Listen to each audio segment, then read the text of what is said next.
A former U.S. ambassador to China speaks his mind on the state of China-U.S. trade talks right after this break. Welcome back. On Monday, Chinese Vice Premier Liu He traveled to Washington, D.C. to continue the latest round of trade talks. At the same time, China said it will extend a suspension of retaliatory tariffs on U.S. autos, include the opioid fentanyl in a list of controlled substances. Just last week, Liu met with U.S. Trade Representative Robert Lighthizer and Treasury Secretary Steven Mnuchin in Beijing. Many say the back and forth is becoming a new normal in China-U.S. trade relations. The 8th round of China-U.S. high-level trade talks wrapped up with hints of new progress. And during the 13th National People's Congress in March, China adopted the foreign investment law aimed at protecting the rights and interests of foreign investors, as well as improving the business environment for foreign enterprises. Earlier, I talked to Max Baucus, the former U.S. ambassador to China. Here's his take on the ongoing trade talks. U.S.-China tension becomes such a big issue today, and many ask, from when did Washington begin to have that click and say, I want to have a very different relationship with China? I don't want to be partisan.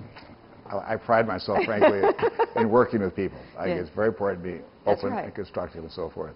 But I do think when President Trump started to enact a lot of tariffs, one is it's called Section 232. Basically, it's enacting tariffs on the basis of national security, like steel tariffs on Chinese steel, Japanese steel. Now, that's not a national security issue. That was just not very smart. And then we slapped lots of other tariffs trying to put pressure onto China. But that didn't help.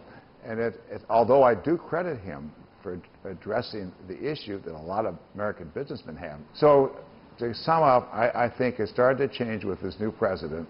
At least it started to accelerate with the new president. If you think about the trade deficit the U.S. is having right now, it's much bigger than it used to be. That's correct. Even though the tariffs has been exercised among so many economies that U.S. do business with.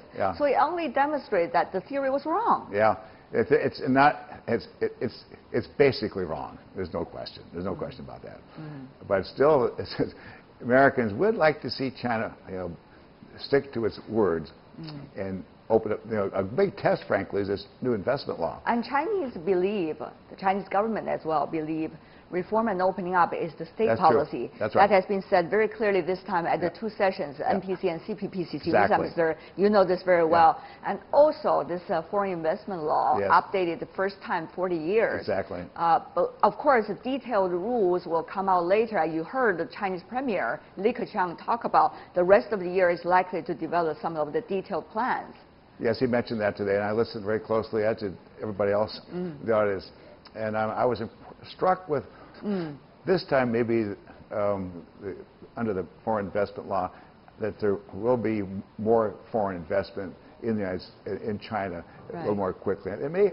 I sense it might happen now. Now, Mr. Master seems to talk about you sense it might happen now. It reminds me a lot of what history has taught us. For example, right after the Second World War, the U.S. made its choice as to which party and which forces to support in China then. But eventually, the Chinese Communist Party founded the People's Republic of China in 1949. So at that time, there was a lot of thought about who lost China. Correct. Now, later, during the reform and opening up era, during the southern tour of Comrade Deng Xiaoping, which is clearly a sign for China to open up, the Americans also failed to see it later than many of the other economies.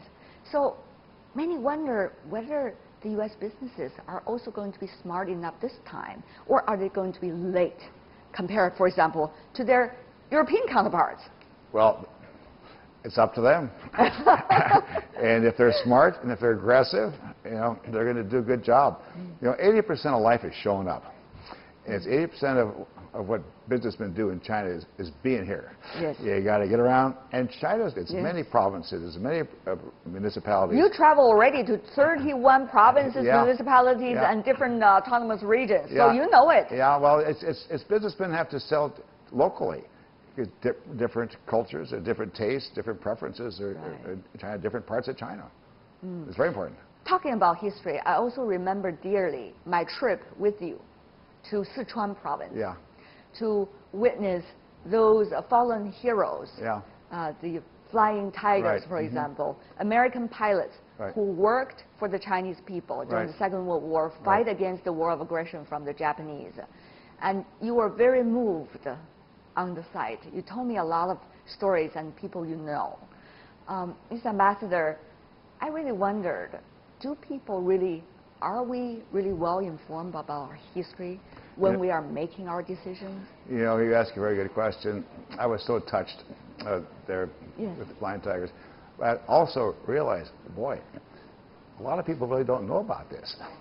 No, not many know about it. And even in China, because I'd sometimes in different parts of China that down in Yunnan talking about the Claire Chennault and the Flying Tigers, and I'd get strange little looks. And also when I talk to Americans. No, it's a problem. We tend to forget history. We don't know history. We just have to do our best to learn history, but I think few of us spend as much time as we should. So many people around us that you know over the years have been building this bridge between China and the United States. I mean, after all, it's 40 years. Remember how difficult it was when the relationship was established. So people say, will the efforts of 40 years be wasted as a result of the ever-diminishing trust between the two countries? I don't think they'll be wasted. You're a natural optimistic person, aren't you? Well, I am naturally. Frankly, we don't have any choice. It's better to be optimistic than not. But I was also struck today. There was a very interesting conference today between Premier Li Keqiang and about 100, 200 businessmen.